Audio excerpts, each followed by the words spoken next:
नमस्कार, आदाब, सलाम दोस्तों। इस चैनल में एक बार फिर से आपका बहुत बहुत स्वागत है। अगर आप इस चैनल पर नए हो तो चैनल को सब्सक्राइब जरूर करना, वीडियो को लाइक करना और हाँ, नीचे कमेंट देकर अपनी राय जरूर जाहिर करना।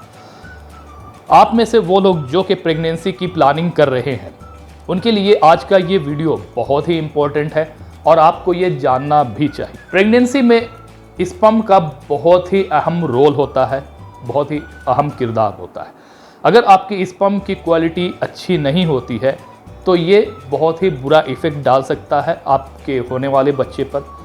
और अगर आप चाहते हैं कि आपकी स्पर्म की क्वालिटी बेहतर हो और स्पर्म का काउंट ज़्यादा हो, तो इसके लिए आपको क्या करना चाहिए, कौन से ऐसे रीज़न हैं जिसके वजह से स्पर्म की क्वालिटी भी डैमेज होती है और स्पर्म की काउंट भी कम होती है। चलिए आज इन सब चीज़ों के बारे में जानते हैं। वो कौन से फैक्टर्स हैं जो ये डिसाइड करते हैं कि आपका स्पर्म हेल्दी है या नहीं है। एक बेहतर फर्टिलिटी के लिए यह ज़रूरी है कि सेक्स के दौरान एक सिंगल डिस्चार्ज में जो सीमेन मौजूद होता है, उस सीमेन में पर मिलीलीटर 15 मिलियन स्पर्म का मौजूद होना ज़रूरी है। अगर ये क्वांटिटी अवेलेबल होती है एक सिंगल एजुकेलेशन में, एक सिंगल डिस्चार्ज में, यह इस्टेब्लिश करती है कि आपका स्पर्म का क्वालिटी और कंसंट्रेशन बेहतर है। अगर इस स्पर्म काउंट जो कि अभी मैंने आपको बताया, इससे बहुत कम अगर डिस्चार्ज होती है तो प्रेगनेंसी होने के चांसेस बहुत कम हो जाते हैं। इसलिए एक सिंगल डिस्चार्ज में पर मिलीलीटर 15 मिलियन स्पर्म्स का कंसंट्रेशन एजुकुलेशन के दौरान रहना ज़रूरी हो जाता, क्योंकि इसके बाद जो स्पर्म्स इस रेस में दौड़ते हैं उसमें कुछ ही ऐसे हो पाते हैं जो कि आखिर तक सरवाइव कर पाते हैं। इसलिए अगर आपका स्पर्म का कंसंट्रेशन ज़्यादा होगा, क्वालिटी बेहतर होगी, तो एक बेहतर प्रेगनेंसी पॉसिबल हो पाएगी। एक स्पर्म को फीमेल के अंडे तक,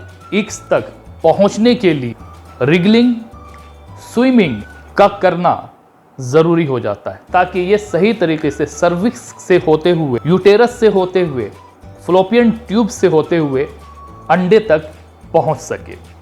तो ये एक लंबा ट्रैवल होता है एक स्पर्म के लिए।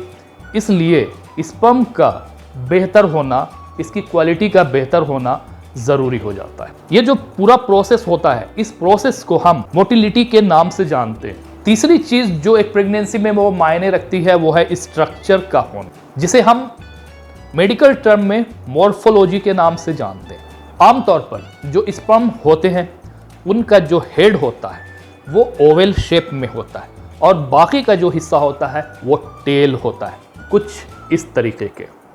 ये जो स्ट्रक्चर होता है इसे मूव करवाने में और अंडे तक पहुंचने में मदद देती। चलिए अब ये जानते हैं कि वो कौन कौन से फैक्टर्स हैं जो कि एक मेल इनफर्टिलिटी को बढ़ावा देते हैं। अगर पिट्यूटरी ग्लैंड में किसी तरह की प्रॉब्लम्स रेज होती है तो ये स्पर्म की कंसंट्रेशन को कम करता है, टेस्टोस्टेरोन हार्मोन को इम्बैलेंस करता है, इसलिए इसका बेहतर होना ज़रूरी।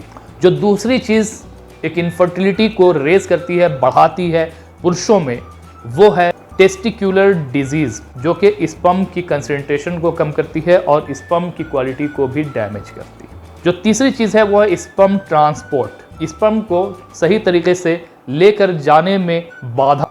This is the third reason. तो जैसे जैसे हमारी एज होती है स्पर्म की कंसंट्रेशन कम होती जाती है, इसलिए ज़रूरी है कि हम उन फूड्स का इस्तेमाल करें जिससे हमारी स्पर्म की क्वालिटी बेहतर हो सके, स्पर्म का काउंट बढ़ सके।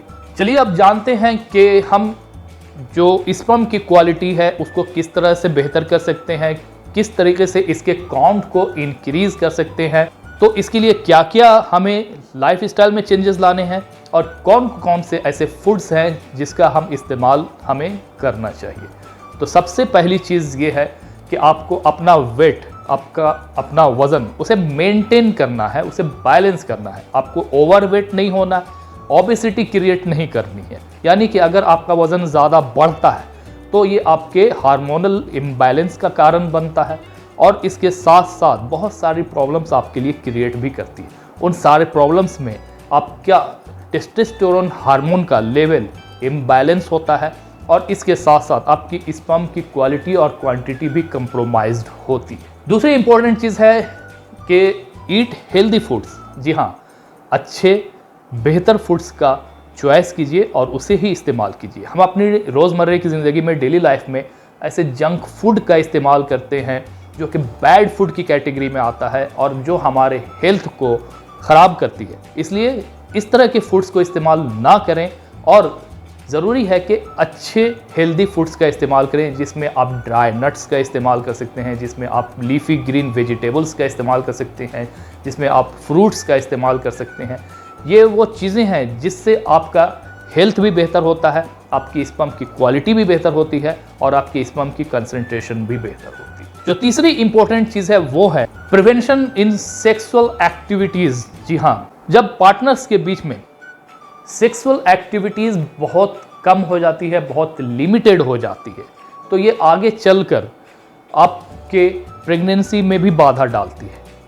इसलिए इन एक्टिविटीज़ का रेगुलर बेस पर जारी रहना ज़रूरी है। चौथी इंपॉर्टेंट चीज़ है वो है मैनेज स्ट्रेस। जी हाँ, जितना ज़्यादा स्ट्रेस होगा, जितना ज़्यादा टेंशन होगी, जितना ज़्यादा आप डिप्रेशन वगैरह में जाओगे, उतना ही ज़्यादा आपका हेल्थ कंप्रोमाइज्ड होगा और उतनी ही ज़्यादा आपकी हेल्थ के लिए इश्यूज़ क्रिएट होंगे। इसलिए आपको टेंशन्स नहीं लेना है, स्ट्रेस नहीं लेना है और अपने आप को मानसिक तौर पर बेहतर बनाना है। यानी कि आप ऐसे इन्वायरमेंट का चॉइस करें जहां पर आप ऐसी कोई चीज़ डिस्कस ना करें जिससे आपके जहन पर आपके स्ट्रेस को बढ़ावा दे। ऐसे फ्रेंड्स का चॉइस करें जहां पर आप खुलकर बात करें, हंसें, बोलें, इंजॉय करें। मतलब एक इंजॉयबल इन्वायरमेंट का इंतखाब करें, चॉइस करें। This is the fourth thing. जो पांचवी चीज़ है वो है गेट मूविंग। जी हाँ, गेट मूविंग। अक्सर हम में से बहुत सारे लोग ऐसे होते हैं जो बहुत लेज़ी होते हैं और कंफर्ट जोन में रहना पसंद करते हैं। This is not good. आपको एक्सरसाइजेस करनी चाहिए, कुछ एक्टिविटीज़ होनी चाहिए, चाहे साइकिलिंग कर लें, जॉगिंग कर लें, वॉकिंग कर लें या फिर योगा ही कर लें। This is all the activities जो कि आपके शरीर को बेहतर बनाए रखने में आपकी मदद करती है और आपका शरीर बेहतर रहेगा, आपका हार्मोनल इम्बैलेंस नहीं होगा, आपके हार्मोनल प्रॉब्लम्स ज़्यादा क्रिएट नहीं होंगे। So keep moving. इसलिए मूव कीजिए, दौड़िए, रनिंग, साइकिलिंग, स्विमिंग, वॉकिंग, तो इसमें से कुछ भी कर लीजिए, आपको जो पसंद है। इन एक्टिविटीज़ को अपनी लाइफ में शामिल कीजिए। ये वो चीज़ें हैं जिसका आप इस्तेमाल करके अपने स्पर्म की क्वालिटी और क्वांटिटी को इंक्रीज कर सकते हैं। इसके अलावा अगर कोई क्वेश्चन हो, कोई सवाल हो तो नीचे कमेंट बॉक्स में ज़रूर लिखना, मैं आपको उसका रिप्लाई ज़रूर करूँगा। मिलते हैं इसके साथ ही दूसरे वीडियो में, तब तक के लिए बाय बाय।